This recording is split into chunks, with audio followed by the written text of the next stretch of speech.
Airport lounge access ഉള്ള ഒരു credit കാർഡോ ഡെബിറ്റ് കാർഡോ ഉണ്ടെങ്കിൽ ഈ കാണുന്ന ഐറ്റംസ് എല്ലാം വെറും 2 രൂപയ്ക്ക് കഴിക്കാം.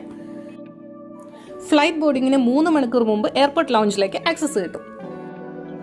ഇത് ബാംഗ്ലൂർ എയർപോർട്ടിലെ ഡൊമസ്റ്റിക് ലൗഞ്ചാണ്. ഒരു 5 സ്റ്റാർ റെസ്റ്റോറൻറ്റ് ബുഫേയിലുള്ള മിക്ക ഐറ്റംസ് ഇവിടെ ഉണ്ട്. ഇത് കൂടാതെ ലൈവ് കിച്ചണും ഉണ്ട്. സ്റ്റാർട്ടേഴ്സും മെയിൻ കോഴ്സും ഒക്കെ ആയിട്ട് ഒരുപാട് veg and non veg dishes ഉണ്ട്. അതുപോലെ തന്നെ ഒരുപാട് വെറൈറ്റി ഡിസേർട്ട്സും ഉണ്ട്. ഇവിടെ ഇരുന്ന് കഴിക്കാൻ പറ്റിയ ഫുഡ് മാക്സിമം കഴിക്കാം. പുറത്തേക്ക് ഫുഡ് കൊണ്ടുപോകുന്നത് അലൗഡ് അല്ല. കണ്ടാലറിയാം ഡൈനിങ് ഏരിയ ഒരുപാട് വലുതാണ്. വളരെ വിശാലമായിട്ടുള്ള ലൗഞ്ച് ഏരിയ ഉള്ളത് കൊണ്ട് ബോർഡിംഗ് ടൈമിന് മുമ്പ് ഒരുപാട് സമയം ലാവിഷായിട്ട് ഫുഡ് കഴിക്കും, റെസ്റ്റ് എടുക്കുകയൊക്കെ ചെയ്യാം. കുറച്ച് പ്രൈവറ്റ് സ്പേസ് വേണം എന്നുള്ളവർക്ക് ഇവിടെയായിട്ട് ചെറിയ ചെറിയ ക്യാബിൻസ് ഉണ്ട്. അതുപോലെ തന്നെ ഇവിടെ ഒരു ചെറിയ ലൈബ്രറി ഉണ്ട്. പിന്നെ ശരിക്കും ഐസൊലേറ്റഡ് ആയിട്ടുള്ള സ്പേസ് വേണം എന്നുള്ളവർക്ക് ഇതുപോലത്തെ ചെറിയ ക്യൂബിക്കിൾസ് ഇവിടെ ഉണ്ട്. അതുപോലെ ലാവിഷായിട്ടിരുന്ന് TV കാണാനായിട്ട് വലിയൊരു TV റൂമുണ്ട്.